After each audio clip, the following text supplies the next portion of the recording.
उमर गौतम और उसके सहयोगी की जो गिरफ्तारी हुई है, इसके विषय में भी ये कहा गया कि कोई साक्ष्य नहीं है कि इन्होंने जबरन धर्म परिवर्तन कराया या किसी को लालच दिया या किसी को पैसा दिया या कोई विदेश से पैसा आया। लेकिन क्योंकि एक मामला बनता है, धर्म का मामला बनता है, मुसलमानों के खिलाफ बनता है, इसलिए उनको गिरफ्तार किया गया। देखिए, हमारे पास पूरे प्रमाण हैं और ये प्रमाण देखिए, एक संत पर हमला करने की साजिश से प्रारंभ होता है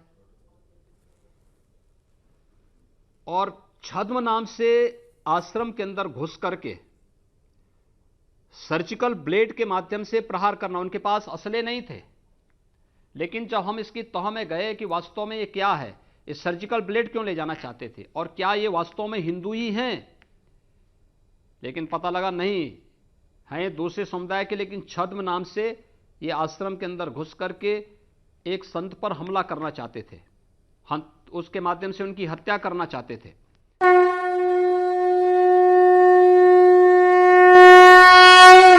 नमस्ते दोस्तों, आप सबका एक बार फिर से स्वागत है आपके अपने YouTube चैनल सत्य सनातन में। उत्तर प्रदेश की 75 में से 67 जिला पंचायत की सीटें जीत करके योगी आदित्यनाथ जी के नेतृत्व में भारतीय जनता पार्टी ने एक बार फिर से ये सिद्ध कर दिया है कि उत्तर प्रदेश में यदि कोई सुशासन दे सकता है तो वो है योगी आदित्यनाथ जी। योगी आदित्यनाथ जी के इस परफॉर्मेंस के ऊपर हम बात करें उससे पहले हमें उनके एक टीवी इंटरव्यू के बारे में बात कर लेनी चाहिए। इस इंटरव्यू में योगी आदित्यनाथ जी ने डासना मंदिर और यति स्वामी नरसिम्हानंद सरस्वती जी के विषय में संज्ञान लेते हुए वहां से पकड़े गए 2 आतंकवादियों, जिसमें कि एक कन्वर्टेड भी था, इन पर एक बड़ा खुलासा किया और उन्होंने बताया किस प्रकार से एसआईटी उत्तर प्रदेश पुलिस ने इस पूरे के पूरे रैकेट का भंडाफोड़ किया है। अर्थात डासना मंदिर से पकड़े गए 2 मुसलमानों के बाद में उन्होंने मामले को रफा दफा नहीं किया, बल्कि उसकी जड़ में पहुंचने की प्रयास किए। उसके बाद में आप लोगों को पता ही है किस प्रकार से सलीमुद्दीन से लेकर के मौलाना उमर गौतम से लेकर के जहांगीर तक इतने सारे लोग पकड़े गए हैं, जिनसे हमें पता लगा कि उत्तर प्रदेश के अंदर, खास करके पश्चिमी उत्तर प्रदेश के अंदर मतांतरण का बहुत बड़ा रैकेट सक्रिय था। अगर उत्तर प्रदेश में इस प्रकार की चीजें पहले हो गई होती, हिंदुओं को मरने, कटने और पिटने से बचाया गया होता, तो पूर्व की सरकारें कभी भी खत्म नहीं होती। लेकिन इन सब चीज़ों के ऊपर योगी आदित्यनाथ जी ने उस समय से अपनी नज़रें गड़ाई हुई थी जब वो सांसद थे। पश्चिमी उत्तर प्रदेश में बढ़ रहे इस जिहाद के खिलाफ उन्होंने लड़ाई का बिगुल उसी समय पर फूंक दिया था जब वो एक सांसद मात्र थे। अब आप सोचिए कि उत्तर प्रदेश को कितनी डिमांड है योगी आदित्यनाथ जी की। जो लोग कह रहे थे कि यहाँ पर कांटे की टक्कर होगी, समाजवादी पार्टी, भारतीय जनता पार्टी योगी आदित्यनाथ जी को डिफीट कर देगी, चारों खाने चित कर देगी।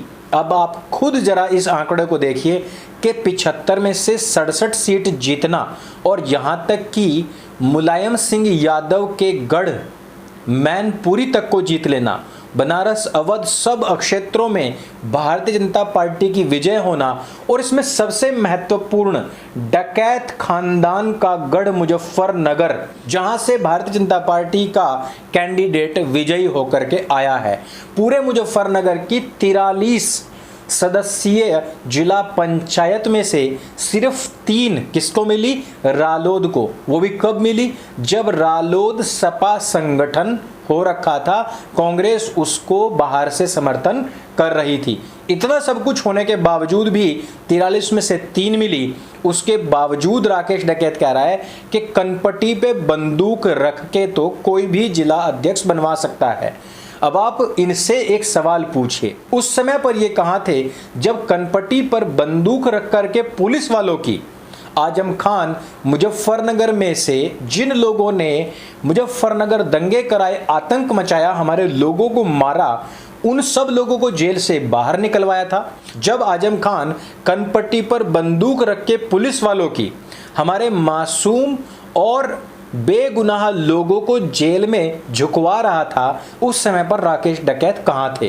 राकेश डकैत उस समय पर कहां थे जब योगी आदित्यनाथ जी सरकार में आए और उन्होंने मासूम लोगों को जेल से बाहर करवाया और जो असली गुनहगार थे उनको उम्र कैद हेतु जेलों में भिजवाया। कनपट्टी पर बंदूक रख करके हमारी बहन बेटियों की अस्मतें लूटी जाती रही और राकेश डकैत सिर्फ इसी चांस बांस में रहे, सिर्फ इसी समय की तलाश में रहे कि कब मैं थूक करके चाटूं, कब मैं पहले कहूं कि 27 साल पुराना हमारी जो मांग थी वो पूरी हुई और फिर उसको चाट करके गाजीपुर बॉर्डर पर बैठ जाऊं। आप जरा सोचिए कि खुद भारतीय किसान यूनियन का जो उम्मीदवार था उसको 3 वोट से ज्यादा नहीं मिल पाई। इससे आप समझ सकते हैं कि मुजफ्फरनगर जहां इनका घर है वहां पर क्या स्थिति इस समय पर है। यानी कि किसान लोग खुश हैं, वो ये जानते हैं कि राकेश डकैत इस समय पर देश विरोधी ताकतों की गोद में खेल रहा है और वो जानबूझ करके बार बार अल्लाह अल्लाह कर रहा है, क्योंकि नवा नवा नमाजी बोरियों के तहमंद ये हमारे मुजफ्फरनगर की मशहूर कहावत है। अब हम बात कर लेते हैं कि छोटे से लेके बड़े हर एक मुद्दे पर योगी आदित्यनाथ जी की नजर पैनी नजर रही है। हम और आप सभी ने देखा कि पंजाब की सरकार, यहां तक कि पिंकी और उसके भाईजान पप्पू खान, ये दोनों के दोनों ने पूरी जी जान झोंक दी थी मुख्तार अंसारी को पंजाब में एक ऑर्बिट में पैक करने की, सुरक्षित रखने की। लेकिन योगी आदित्यनाथ जी ने वो लड़ाई सुप्रीम कोर्ट तक लड़ी और सुप्रीम कोर्ट ने भी मुख्तार अंसारी को यूपी भेज दिया। उसके साथ ही साथ हमने देखा अतीक अहमद की प्रॉपर्टी को नीलाम होते हुए तकरीबन 3.25 अरब रुपए की प्रॉपर्टी उसकी नीलाम हुई। राम जानकी मंदिर की भूमि को छुड़वाने से लेकर के सब ही आतंकवादियों और गैंगस्टर्स की कार से लेकर के बाइक से लेकर सब कुछ मुनादी करके नीलाम करवाने की जो प्रथाएं थी वो शुरू की है योगी आदित्यनाथ जी ने। लव जिहाद के मामले पर जहां एक तरफ विपक्ष योगी आदित्यनाथ जी को कोसता रहा, अन्य जितने भी मजहब हैं, पंथ हैं, संप्रदाय हैं, वो योगी आदित्यनाथ जी को कोसते रहे। लेकिन यह भी हमने देखा कि सिख, बौद्ध, जैन और क्रिश्चियंस, इन सभी ने माना कि लव जिहाद होता है और उत्तर प्रदेश की ही भांति पूरे देश के अंदर लव जिहाद का सख्त कानून बनना चाहिए, क्योंकि पूरा विश्व ही इस समय पर कसाईयों के लव जिहाद से त्रस्त है। योगी आदित्यनाथ जी ने जिस प्रकार से इस पूरे लॉकडाउन के दौरान या फिर कहें कि इस महामारी के दौरान जहां पूरे विश्व की अर्थव्यवस्था धराशायी हो रही थी, वहीं पर योगी आदित्यनाथ जी ने उत्तर प्रदेश की अर्थव्यवस्था को सरप्लस करने की योजनाएं बनाई। जितने भी लोगों को अरविंद केजरीवाल ने दिल्ली से बेघर करके उत्तर प्रदेश वापस खदेड़ दिया था, उनमें से लाखों लोगों को वापस रोजगार दिया गया। यही नहीं, चाहे वो कोविड टेस्ट हो, चाहे वैक्सीनेशन का प्रोग्राम हो, चाहे उससे लड़ने की कवायद हो, उसका मैनेजमेंट हो, विदेशी सांसदों तक ने योगी आदित्यनाथ जी के मैनेजमेंट की प्रशंसा की है। अब बहुत सारे ऐसे विषय हैं जिनको हम यहाँ पर नहीं ले पाएंगे समय के अभाव में, लेकिन ये वो प्रमुख मुद्दे थे जो या तो पूरे देश में या तो पूरे विश्व के अंदर प्रासंगिक हैं और उत्तर प्रदेश को फोकस में रखते हुए पूरे विश्व ने ही उत्तर प्रदेश की बड़ाई की, योगी आदित्यनाथ जी की बड़ाई की। और अभी भी चलते चलते उन्होंने 2 बच्चों का जो कानून है उस पर भी अपनी प्रतिबद्धता जता दी है, जिसके बाद में आसाम की सरकार ने भी अपना संकल्प दोहराया है।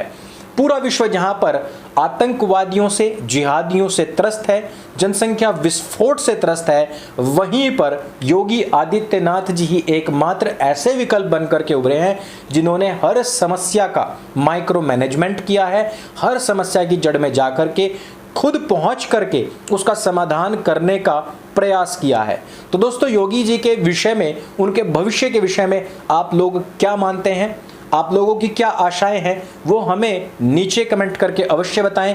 इस विजय पर आपकी क्या अनुभूति है, आप कैसा महसूस करते हैं, वो भी हमें नीचे जरूर बताइए। तो इस वीडियो में सिर्फ इतना ही। यदि वीडियो आपको जानकारी से भरपूर लगे, आपको खुशी देती है, तो इसको सबके साथ में शेयर अवश्य करें। सत्य सनातन आपका अपना प्लेटफॉर्म है, इसको सब्सक्राइब करें तथा अन्य मित्रों से भी करवाएं। मेरे संग बोलिए सत्य सनातन वैदिक धर्म की जय। जय हिंद, वंदे मातरम।